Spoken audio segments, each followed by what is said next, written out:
Hello, everyone. Thank you for tuning in with V. I have my guest here today, again, my son, Kawika Fujiwara. Hello, everybody. Thanks, son, for coming on board and helping us again. And we were discussing a really good topic a couple of days ago, and it really just Sparked something. More than that, it was just like we were fired up. We were just like, Yeah. ugh. A little motivated, you could say. Yeah, and he was like, I like this part of you, Mom. So we wanted to share it with you guys. And so we named the topic of our discussion is wake up or waste away. And the reason for that is because, people they're still sick and they're still slacking, and your body is constantly giving you health warnings and they're doing nothing. Right. People are doing nothing. Yeah. Absolutely doing nothing. I see countless people with cancer or even diabetes or anything. And you know what? They're not doing anything about it, but they're doing this. They're just talking, and not doing enough of anything. They're blaming the problem and not doing anything about a solution. But they're the problem. Right. But they're the problem. They're the ones who did it to themselves. Yeah, they're blaming the problem. So they're No, they're blaming the challenge, the diagnosis, but they're not blaming the problem. The problem is them. Right. You chose to put that substance in your body. Right? Yeah. I mean, if you're a smoker and you get cancer you get lung cancer from smoking, duh. Right. It's like you're the one who gave yourself lung cancer. What are you complaining about? Yeah. If you have diabetes, you can say, well, right now I don't need a lot of sugar, but it's like what led up to that? Like I'm constantly talking about the habits you're doing now is going to eventually lead up to it, years Later down on. the road. Yeah. It doesn't necessarily mean within the next, 5 to 6 days or even the next 12 months. Right. But most people don't want to, hold themselves accountable, right? I mean, they have all these health warnings, and it just means nothing to anybody anymore. Mm-hmm. I mean, one of the things we were talking about is like, I have constantly given my services for free, or reduced my service price down to help individuals. And you know what? They just ignored it. They're just ignoring it. Yeah. They're just ignoring it. They're seeing that I've made progress in my body. They're the ones coming to me and they're like, oh my gosh, you can see that you've lost weight, or, I'm like, I'm not doing this drastic snatched up, but if you see me every single day or every week, you're going to see that, hey, she's making these changes. You can see it in her skin. You can see it in everything. Everything. No joke. I bought this blouse like 10 years ago because I couldn't fit my arms into it. And now I'm just like, hey, here you go. But you know what? Like I saw that there was a problem. My problem was my arms. Mm-hmm. One, it is a little bit hereditary. My mother does have really big arms. Right. But why? Like she drank a lot. Like she constantly drank a lot. So did I drink a lot? At one point in time, yeah. When I had my back injury, I drank a lot instead of, doing medication. So that's how I chose. But you reap what you sow, right? Mm-hmm. And most of these people are doing that. Right. So it's like the other thing was diseases are not waking people up anymore. I mean, seriously. It's the reason behind it is because people are not looking at the problems long term they could cause. And I think the ignoring it is not just ignoring it by itself, but wanting to ignore the repercussions behind it and what you have to go through to really stop it. Even if they do have it, they don't want to go through the process. Well, yeah, because I think they're too busy living in the moment. Right. Right? And there's nothing wrong. Don't get me wrong. It's great to live in the moment. Mm-hmm. But if you're living and you're stuck in that moment too long, honestly, then what's really going on? Like, you're not seeing the aftermath. You're not seeing the what if, I do that. If I drink too much water right now, I'm going to have to go pee. Right. That's just logic, right? And if this is full of sugar, then, it's going to be hydrated all the time. Right. And then it's like, well, what are you doing? You know, if this is a bunch of coffee, then I'm going to be dehydrated, and I might be pooping a lot too if I'm drinking this. But if this is all green juice, you know, I should expect one to go poop, and I should expect to, you know, be hydrated and have some energy and maybe lose a few pounds if I'm consistently doing that. But if I'm consistently doing all the other ones that we just talked about, then gonna have repercussions and challenges and all these things going on. It's like, but it's not enough. Like, you have diabetes, you have high blood pressure, and then you got thyroid issues. You know, you got heavy periods. You're going through menopause, you know, because the world wants you to go through menopause. They want you to be all jacked up and, you know, and feel a certain way and look a certain way.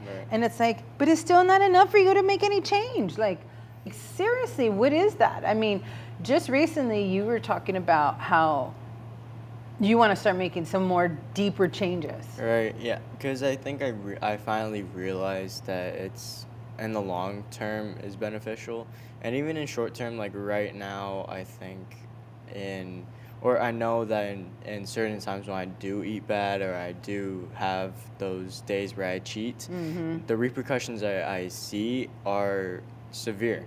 And so, like what? What is this severe for you? Body aching, slowness, foggy thoughts. You know. I mean, what I see is a bad attitude. Bad attitude. Well, yeah, mood changes. Like there was this thing. On the news, right? They were saying that eating bad foods was causing depression. So I'm gonna be posting that on my Instagram soon. You'll see it. She took a video.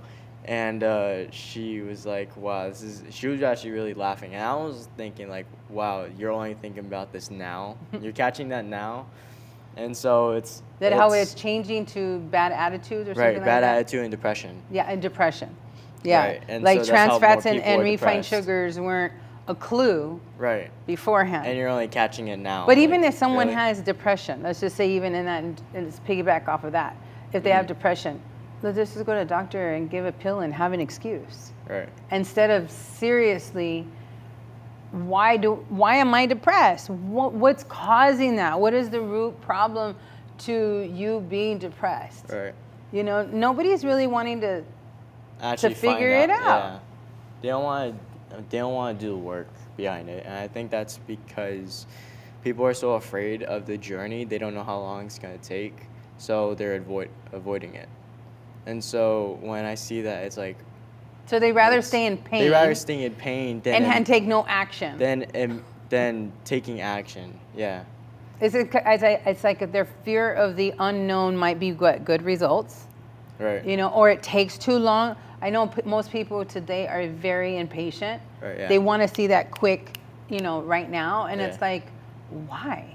It's like everything, you know, like if you're a farmer... Like really, let's think about this. If you're a farmer and you're gonna go sow seed, and you bring up the seed, I mean, you sow the seed, you have to wait. It's a time limit.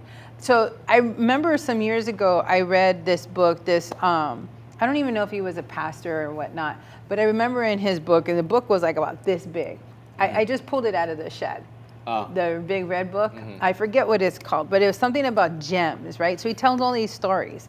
And one of the stories... It was like finding the hidden gem or something like that. Something like that. Yeah. I can't remember who wrote it. But it was one of the only, I guess you want to say, hoopla books that I kept out of all my stuff. Because there's one story in it that he talks about, and I'm going to paraphrase it here, is what he said was, he was where he lived, he sowed corn, right? So they went out and they told the soil. They went in, they messed it all up to, make it all nice and loose. They put their seeds down and they had to wait. He said, I got so impatient that he was like, something's wrong, like it's not working, right? And listen, mind you, I want you guys to think about what is I'm saying to your own personal life. Like, what is it that you're doing to think that I'm being impatient about, right? So he says he's waiting and figures there's something wrong. So what does he do? He goes and rips up the soil. When he realizes that there was some roots already growing, and it was right before the dirt, there was a tiny little ready to come out, right? But what happens is you tainted it. So now he he can't just put the Gotta dirt back start and leave over. it. He has to start all over. Right. So he's like, man, he really bit himself in the butt at this Right. time. So he's like, all right. So he takes it all, he has to take all the seed out, toil the soil again, put then the plant the seed seed. back, which is now what? More time consuming, Right. costs more money, Right. right? And what he was impatient about, now it has more time. Right. So now he had to go do it again. And he's waiting and he's waiting. He waits a little bit longer. And he's like, damn, it's like something's wrong. So then he gets a little spurt up, but it's not going to the magnitude that he wants, right? And he's like, something's wrong. He's just seeing a little bit over the dirt. He's like, something's wrong. But if he really took the time out, as he says further along in the book, he says, if I took the time out to actually wait and see and just wait on the harvest, it was the corn, it will flourish right away. Good results Because come how with many time. times have we gone across the 15 freeway or any freeway and then see that they're just making something, and then we drive by a couple months later, we're like, oh damn. We're Yeah. like, what GMO did they put on that, you know? Yeah. So that brings me to the thought process of what this man said. So then he finally, goes and he rips it up again and sees that the roots were longer. And even though it only like uprooted a little bit like this mic, right? Just a little bit above this round base, the roots were longer. And that's what they needed to do to grow so they can just start sparking, Yeah. absorbing all the nutrients from the soil, right? That reminds me of something, because there was this thing I saw on TV. It was someone said like bamboo takes a long time to grow. Oh, It yes. goes in the ground for like 6 years or something. I'm paraphrasing, but I don't really know the. It's several years. It's It is several several years, years. yeah, yeah. And then in a couple weeks, it shoots up. Yeah. Like feet, and in that the meaning of that saying was good things come with time. And bigger things come with patience. And so that really is a reminder to all of us that things have to take time, Right. and things you have to wait and see the repercussions of your good choices versus your bad choices. And like you said, that guy ripping it up twice, like you have to wait and good things will come. And he finally did it again for the third time. For a third time. Three Wow. times. It took him 3 times to do this. And then finally he realized that if he would have just waited a little bit longer, Right. he would have had It the would've shot up. harvest that he needed. Yeah. And that is what we do with our bodies. We're Right. like, oh, we're not seeing results. My blood sugar is not down. My blood pressure is not down. I'm not losing all the weight fast enough. But, as I was telling my son just on the way over here, was that, he mentioned that I have lost some weight since I started, doing these episodes, but not anything drastic. But it takes time for my body. As many times as you might hear me say, be in tune with your body, know how your body functions, what your cues are telling you, what your body cues are telling you. And for me, it takes, for some reason, I don't know why, but it takes like 6 months of continuous of whatever it is I'm doing to see results of anything. And so, I don't know what month I'm on for that particular, but I'm just being consistent. And each month I start eliminating more and more and more and get more drastic in my diet. Like now I don't even eat fish at all anymore. I mean, do I crave it and I want it from time to time? Yeah, because I think it's still in my brain. Detoxification in the brain, which, we'll get to talking about on another episode. But all these things, like you have to do in order to make things happen, you have to wait. We're not waiting. We're like, boom, we're not seeing anything. We're just like, we're cool, but it's not clicking with us anymore. Like nobody wants to stop. They're just wasting away. They're like, it's okay. They're just wasting away. Just They slowly, don't. They're not wanting to wake up. Like, they wake up maybe for 5 seconds. They're at the doctor's office, and oh my gosh, I have this. I'm gonna die. I have cancer. Well, what the hell are you gonna do about it? Right. Like, really, what are you gonna do about it? You're gonna just follow the orders that the doctor is saying? I'm not saying not to. What I'm saying is, are they doing something that's in benefit to your well-being? But still, even if they do follow the doctor's requests, sometimes that doesn't turn out the best way either for them. Yeah, because you know what? A crisis hits and there's no change, right? So, I mean, the last, I would say 6 months, I've come across so many cancer patients. And guess what? They're still doing the same thing.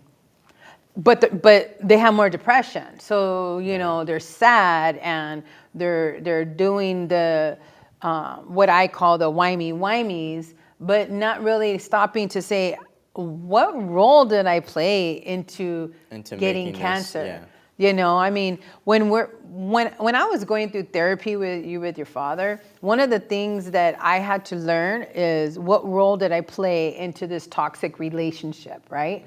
I wasn't just obsolete. You know, I mean, I wasn't exempt from anything that was going on. And so you have to look at what role and what things did you do to root this cause. Because none of us, as I've said before, on several of our other episodes, we are not, and even if you met me in person, we are not exempt to having cancer cells. Everyone has cancer cells. It's just, what are you doing to feed it? Right? So it is very, I mean, for a great example here on the table, you know, here is glass water. There's bottled water. Microplastics will feed cancer. I mean, he was thirsty and I didn't want to share my water. No, I'm just kidding. I offered my water. He wanted to have his own. But that's the thing, is that when you choose to make that choice, know that you are going to have that, you're contributing to the cause, right? Instead of, you know, making some changes about it, we're just sit there and complain about it. You know, and that's what most people are doing. Nobody is begging you to listen.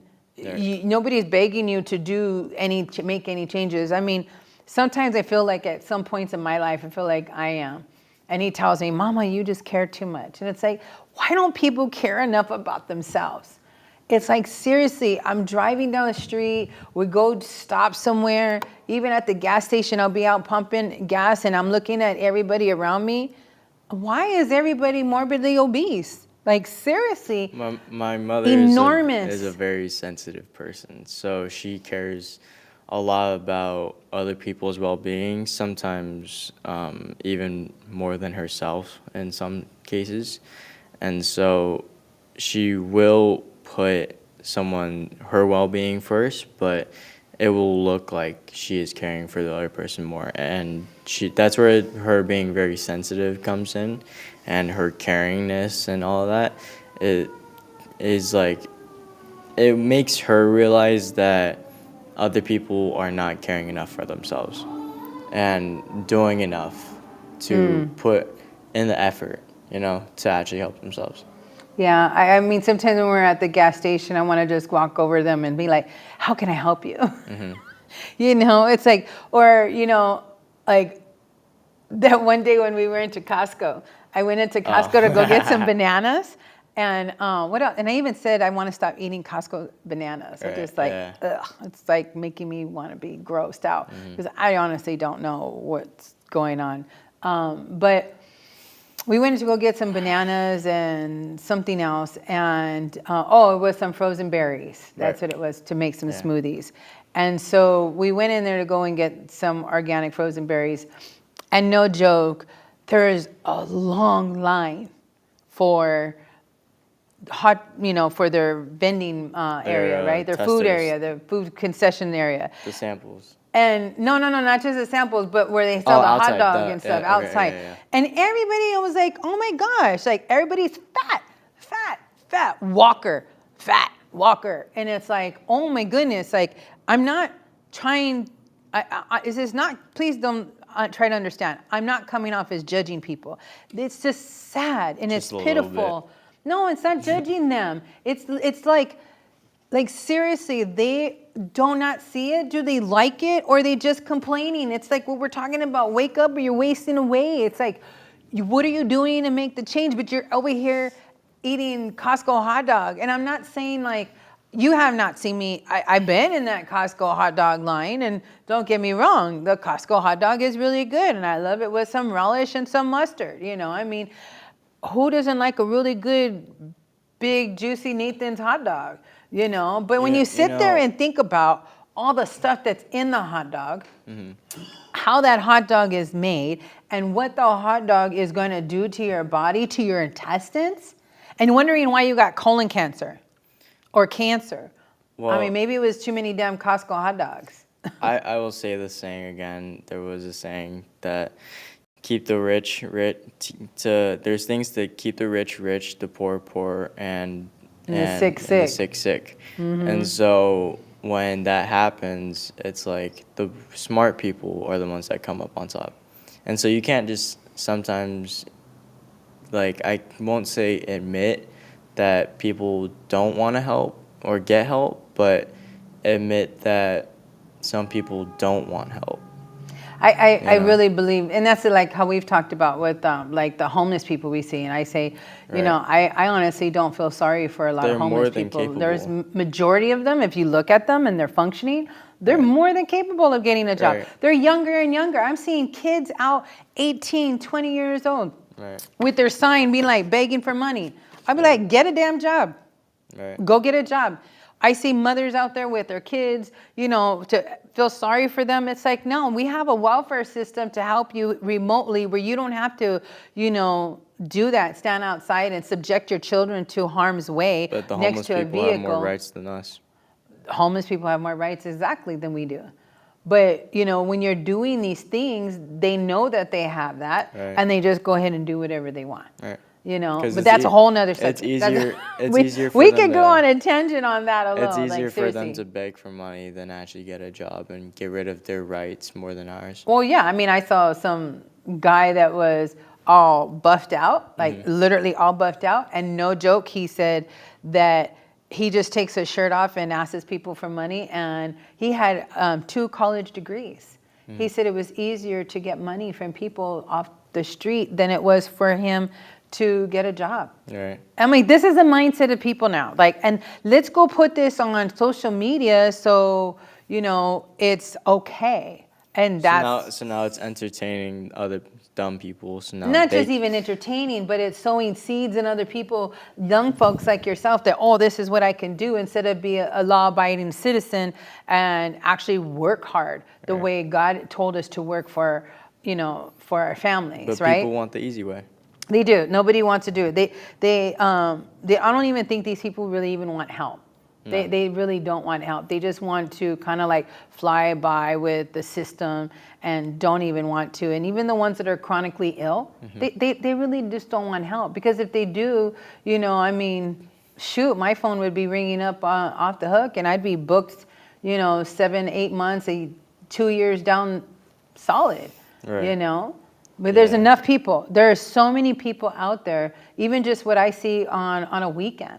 You know, people are doing things wrong. They're not eating the right foods with the correct foods. They're just throwing everything all together, you know, and then wondering why they have the gas and the bloating and the constipation or the leaky gut syndromes, you know, symptoms and all this other stuff. They're not doing what they need to do. I mean, you see it with all the kids, you know, they're going to Starbucks and spending money and, you know, doing all this other stuff and not actually doing what needs to be done. They're choosing to decline. I mean, admittingly, I am not going to, like, I'm not going to critique anyone for having that mindset because they don't know. But I'm not one to just say, hey, you're doing that wrong, do this, do that. I'll give you suggestions, but if you don't want the suggestions, then I'm not going to try anymore. You know, I've told people, my peers my age, and it's like, they don't want to listen, and it's like, I'd rather know, and you stay dumb. You know, I'm the smarter one on because they're choosing to die slowly. Yeah, and that's or even some people rapidly. That's what the people sow seeds in kids our age, that it's easy. They want easy. You know, that's why fast food is a thing. Is because it's easy. You know, you don't have to spend time like an hour cooking dinner for the whole family and then eat and then wash the dishes. You could just get fast food, mess up your stomach, you know, pay a little bit of money. Yeah, but then then the parents are complaining like, oh, 2 incomes are not enough to feed the family of 5. But you're wondering why you're spending one of the incomes to fast food. And then a partial of your income that's supposed to be paying the bills or the mortgage or snacks and here stuff and like there. that, for hospital bills. Yeah. I mean, it's so exhausting for me that I have helped countless amount of people, made several suggestions on what they need to do moving forward, and then they're going to continue to still do the same thing and expect different results. Like you have asthma and you want to, feel better and breathe so you could play a sport, but yet you're still feeding yourself mucus forming foods. That's building that mucus. Mucus is what's killing us all. I think, just people don't want to admit the problems. And of course not. They don't. They don't want to admit the problem is them. Yeah, And absolutely. So when they see that, they don't want to get help because then they make themselves look like the problem when they are, and they feel bad for trying to get help. I think that, nobody wants to admit that they dropped the ball. Right. Nobody wants to look bad. Right. And I get that. I felt that way too. But you know what? I'm going to tell you people, that is less heart aching than living a long life of just turmoil. Right. It's seriously, it goes back to the Israelites. Like if you think about it, it's like, could they have gotten to the promised land of milk and honey in 11 days versus 40 years? They chose 40 years. It's up to them. To me, that's just psychotic. I mean, when I really read it, I've taught it so many times, but when I read it, to read it, like I tell you, when you read anything, let it examine you. Especially when you read the Bible, let it examine you. When I really started reading it to understand the full context of what God meant it when he was, showing us his example, I'm like, I don't want to be stupid like that. I really want to make the choices right. Yeah, we're going to drop the ball. Nobody's perfect. God says that we will all fall short to his glory. And this temple is part of to glorify him. So if that's the case, we need to take care of this body in order. I see countless people at churches. Ugh, they didn't get me started, Virginia. At churches, and they're praising the Lord. They're doing all these things, and they got crap food killing them. They're killing their temple. And it's like, wow, what are you doing? They're not coming, you're not seeing fruits and vegetables, I'll take fruits and vegetables and maybe a yogurt and some ranch dressing if you want to go toxic, You can't, but you can't teach the stubborn. You can't. You're right. You just, You can't. You're right. You can't. There's no possible way, because even if they do, if they're good in one thing, but then they focus all on that thing, and then they're rejecting all the other stuff, like the food, and they're all about God, but then all their stuff is about God, and they're rejecting all the other stuff about food and their lifestyle and all their habits and stuff like that. But it should be evenly balanced, all of it. Well, that's why I'm always constantly talking about spirit, mind, and body. Right, and how it's all together. Even if you have to get rid of some of those things, like the bad eating or some of the bad habits, or even not going to church, like we have stopped going to church. Absolutely. That has drawn us away from wrongly teaching, in the churches.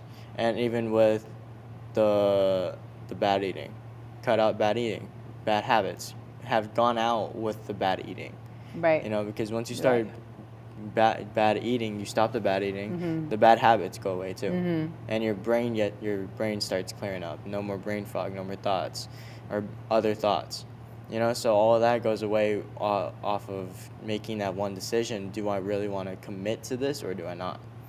And that's when people don't want to do the dirty work. They don't want to get their hands dirty for any of it. Yeah. And that makes, when you said that makes me think when we went completely, when your brother was little, when we went completely, you were younger too, and went gluten-free and non-GMO, no rice, no sweets or anything like that. Yeah. People stopped inviting us to birthday parties. They're like, they're not going to eat anything. And I'm like, well, shoot, you should invite us. We're not going to cost you anything. Right. But they would feel bad when they would give you your goodie bag that was just a bunch of sugar to kill you. And I was like, yeah, no. And then put you in that position and you're like, oh, but I want it. And then I'm having to go home and give you something that you do like, Right. you know, or I would bring our own food. You know, that's what Right. that reminds me of when you said that. Yeah, I remember when I was a little kid, I was like, when we used to go to birthday parties and I used to get that bag, and it was like, and now I realize, like, was that such a good decision, because that could be affecting me now, you know?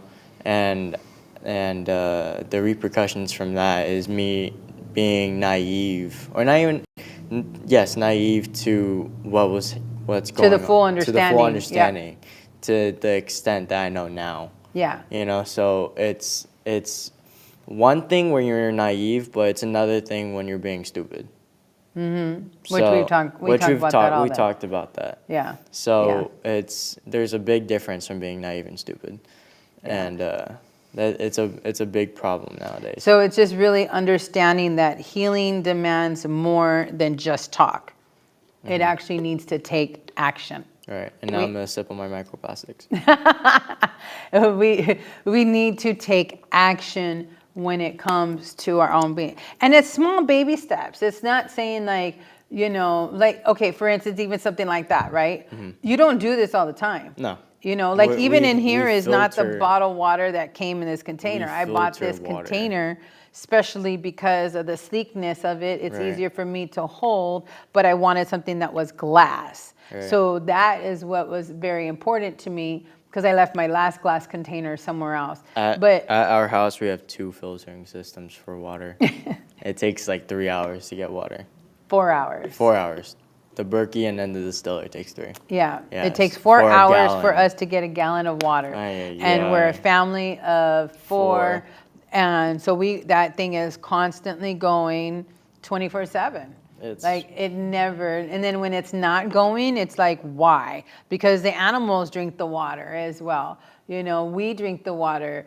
I make my sea moss with that water. You know, I make all my elderberry syrup with it. I mean, And we still have anything to that find with out my toothpaste, all how the to things split that that I evenly. make and create, and I sell those things I give to my clients, I make water. So, Right. you know, constantly cleaning the distiller. the systems in itself. You know, I got to Right. clean those too, making sure in between us, you know, making water, all those Right. matters. But we got to take the action, right? So it just starts somewhere.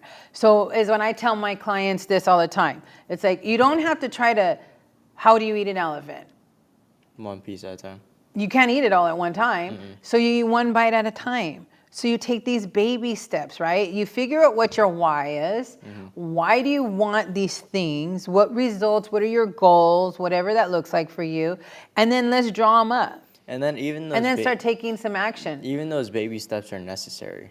Absolutely. Because like when we've seen people go from carnivore to vegan or vegetarian, and it's like that jump. I've seen them go backwards too. And go back, and it's like that jump is I've been there so once. severe, right? But they have to progressively move on to that point. They don't have to just jump right into it, and that's where people mistaking. And people do that mistake with it. with Christianity too. Right. They give themselves to the Lord. They get all fired up. They don't get the results and expectations that they want, and then they go back. And I've had so many people say, "Oh, I've done the whole God thing before."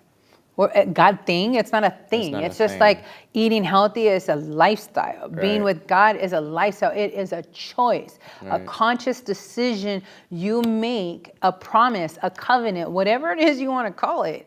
You make that conscious decision that you're going to do this every single day, and it's just going to become this nice, healthy habit that you do every single day. You're going to, before your feet hit the floor, you're going to be thanking the Lord that he woke you up one more day, because today is not promised, he says. So we got to look at all these things. I mean, these principles that God gives us is not just about us following him. It's for our daily lives, you know? I mean, like seriously, when something like this, I've noticed people only start worshiping God when something drastic happens. Right. But they follow him just to heal them, and then they go back doing what they're supposed to do. Like if God's a doctor and just, you know, okay, cool, I healed you. see him once here and you know, there. Yeah, and then it's good, you know, Yeah. no big deal. And then all of a sudden, but that's not the action I'm talking about we need to take. We need to make conscious decisions and really tell ourselves, You know, like, hey, Virginia, hey, Kawika, do you really want to do this? Like, when I tell you about soccer, you want to play soccer, you want to be pro, if that is what God wants you to do, then do it. Then do every single little thing that needs to be done. And in order for you to do that, for you to have that longevity, like we were talking about, what's his face? I forget his name. Ronaldo? Cristiano Ronaldo. Yeah, we talking about Ronaldo. And I'm like, okay, well, what is he doing? You know, he's 40 years old. Yeah. Still just playing turned 40. soccer. He's a professional. You know, okay, so Yeah. what is he doing? Does that match up to something you could be doing? Does that work for your body functionalities? Right. You know, your capability, your spirit, your mind, and your body. Right. You know, I mean, we saw a video of this lady who was 78 years old and looked like she was 50. Yeah. You know, because why? Guess what? She doesn't eat any mucus, you know? And I'm down to just eating mucus maybe one time a day. But you know what the best and it's part very of that, minimal. The best part of that is that they started over time in the middle of their life. They weren't even started from the beginning. And even if they were started from the beginning, they would be even probably better. Well, I think it's a conscious decision because look at you're young. You're 15 years old and you're making the decisions now. Right, but that's because I'm more knowledgeable about it. It is, but that's what God talks about in His Word, though. He says knowledge is key to finding wisdom. Yeah, but you got to seek the knowledge. Yeah, but then people are so naive to it. They don't know anything about it, and then they don't want to learn anything about it. They don't want. But to that do the work. still becomes a choice, right? Right, It still it is all becomes a down choice to if a they really choice. want to learn it or not. But even if people like the 70-year-old that you said that was 50, even if her mom started her off younger, right, with eating well, I think she would probably be better off right now than she is. That I could see where you're it coming could be from. better. Yeah. You know, but even when you do make choices right now, it could still be a good choice later on. Beneficial for you no matter Right. where you're at. Yeah. You know, like just recently I told my mother-in-law, I told her, you know, I was separating all her food that she had and I said, I just have one question for you. And she asked me, you know, okay. And I said, do you want to die? And she looked at me and said, no. And I said, you know, granted, she's 80 years old, but I'm like, do you want to die? Because this stuff here that you're consuming is going to kill you even faster. You know, it's going to kill you faster with all the challenges, medical challenges you already got going on. Right. Like, what's your goal? I mean, even at 80, do you want to live another 20 years? It's doable. Yeah. I mean, we saw another video of a lady who was 141 years old in Jamaica. Yeah. I mean, you know, but she's a healer. She does, you know, all these natural remedies and herbs. I mean, Yeah. a woman after my own heart, you know, and it's like, I didn't start this journey eating. I didn't buy my first organic anything until right after I think you was were born. Yeah. Yeah. So I was in about 35, 36 years old when I Yeah. started doing that. Yeah. You know, when I started buying, I think it was first, I started with organic pasta, you know, because I was trying to figure out why my stomach hurt so bad, you know. But man, that's been 15 years now. You Yeah. know, I mean, seriously. So it doesn't happen overnight, but you start making that conscious decision. And so when I talked to my mother-in-law, I told her, she's like, well, what do I do? Most people go chaotic. And even I've had clients be like, oh my gosh, then what do I eat then? Just start with one thing. And I told my mother-in-law, instead of you eating 5 tortillas per setting of a meal that you're eating, you know, for breakfast, lunch, and dinner, you know, that's like 15 tortillas all day long. I said, just have 2. Have You know, 2 per I meal. think that And the less you decrease, which you're seeing it, right? The less you decrease, the better results you start to see. And you're like, hey, I'm not tired anymore. I don't have aches and pains. I think the year goal scares people away. That what? How long it will take over the years will scare them away. I think they shouldn't look at it in that factor. Right, They but should it look will. at it as, what am I going to do right now, this Right. week? But I think it does. And I think when people set goals for multiple years ahead, it is beneficial. But then looking at the fact that it will take that long scares people away. Right. And that's where people get like doubts about it, and you know, they get scared of it. Well, I remember watching one time, J-Lo had said that the way she stays fit is she looks at the next event. Right. So like I'm preparing myself for that event. And then after that event, what's the next event? Right. So she stays consistent and she just prepares herself. Right. I mean, it just totally makes sense. You know, I mean, look at things in a short-term goals for long-term goals. Like you've heard me say before, do slow to fast things up, you know? So you have to make those conscious decisions.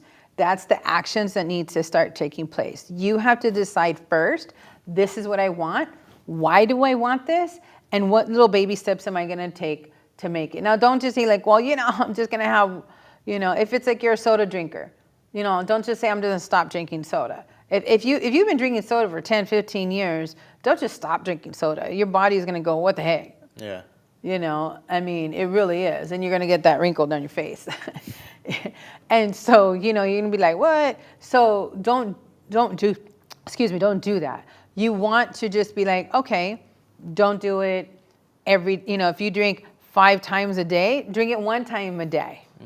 To now 4 times a week, to 2 times a week, to maybe a few times a month now. Because what you're put in your body, your mind, and your spirit, it craves it. Yeah. So when you start eliminating it, it makes it easier for you to not want it. Right. It doesn't matter what it is. It's the same thing. You put more Jesus down you, you're going to crave Jesus. You put more the world, you're going to get more of the world, right? So that's just the same thing. You put more garbage down your throat, guess what? You're going to start thinking and wanting that garbage. Because, I mean, you don't, for me, I'm not at the point even where I stop thinking about chili cheese fries or pastrami. You know, I mean, I still think about it every now and then, or some fried chicken or something like that. But then I look at the context of it, the actual context of it, and think about that dead chicken. Right. I think about like it being like, it could be, you know, one of these companies that are having major lawsuits right now, you know, of a chicken on top of a chicken, and they're having feces and stuff like that on top of it, and the chicken's all stressed out, and that's why I don't even eat eggs anymore, you know, but not only because it's mucus forming, but that's what initially started whatever starts your thought process to get you started, do it. Right. You know, and knowing that they feed all those chickens with omega-6s and fillers and all that stuff on top of they're being so nasty and treated the way they are, why would I want to eat that? Right. You know, I mean, honestly, I'd rather fast for 40 days than eat that chicken. But what actions are you doing to make it happen? I think that's where we need to start. I hope this episode really helps somebody, because I know Kawika and I really enjoy this subject. We talk about things like this all the time. Yeah. Please feel free to comment, share, like. Please don't forget to subscribe to the channel. And if you have any questions or anything, please follow me on my Instagram at VitalityWithV and reach out to me. We'll talk.